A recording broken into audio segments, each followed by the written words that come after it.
جس طواف کے بعد سعی ہوتی ہیں اس طواف کے پہلے 3 چکروں میں رمل بھی ہوتا ہے۔ کیا مطلب کہ جس طواف کے بعد سعی ہوتی ہیں؟ مطلب یہ ہے کہ وہ طواف جس کے بعد صفا اور مروہ ہیں، یعنی صفا اور مروہ آپ نے کرنا ہے، تو اس طواف میں پہلے 3 چکروں میں رمل کرنا ہے، یعنی اس پہلے 3 چکروں میں رمل بھی ہوتا ہے۔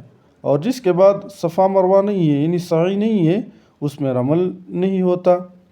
اب رمل کیا ہے؟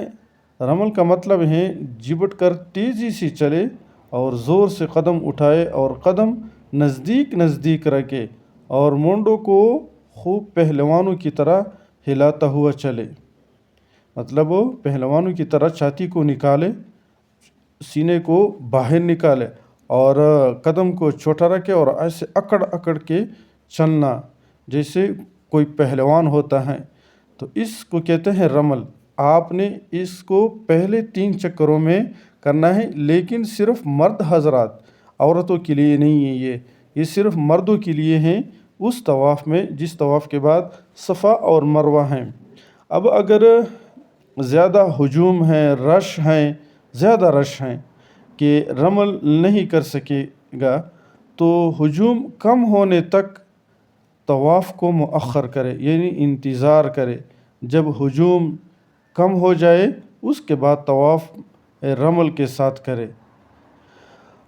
اگر طواف رمل کے ساتھ شروع کیا، اگر طواف کو رمل کے ساتھ شروع کیا اور 1-2 چکر کے بعد اتنا ہجوم ہو گیا کہ رمل نہیں کر سکتا، تو رمل کو موقوف کر دے، یعنی رمل کو ترک کر دے اور طواف جو ہے وہ پورا کر دے۔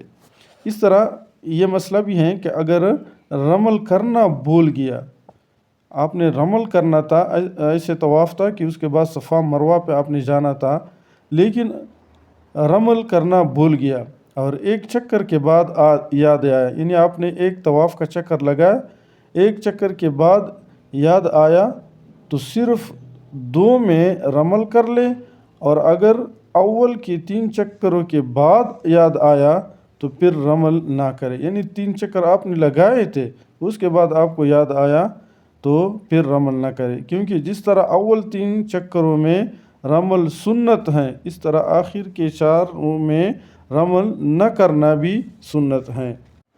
اس طرح یہ بھی مسئلہ یاد رکھے کہ سارے طواف میں رمل کرنا مکروہ ہے، یعنی 7 چکروں میں رمل کرنا یہ مکروہ ہے، لیکن کرنے سے کوئی جزا واجب نہیں ہوگی، یعنی کوئی دم وغیرہ واجب نہیں ہوتا ہے، لیکن اس طرح کرنا مکروہ ہے۔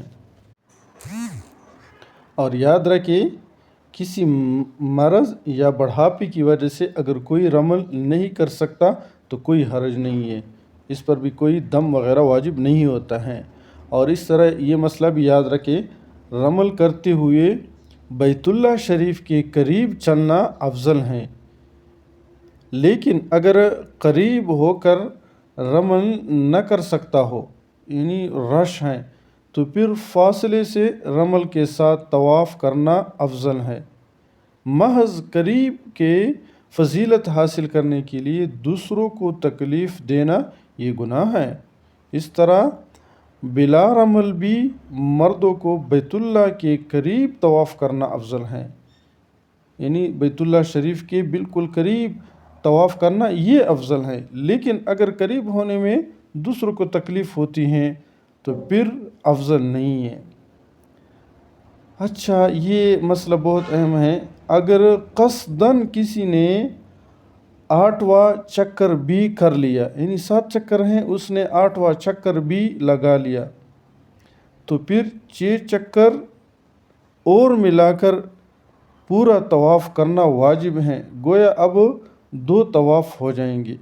کیوں کہ 8 چکر وہ تھے اور 6 اور ڈالے اس میں، تو یہ کتنے بن جائیں گے؟ یہ 14 اور 7 چکر ہوتا ہے، تو اس بندے کے لیے 6 چکر اور بھی لگانا ہے، ورنہ طواف نہیں ہوگی۔ اسی طرح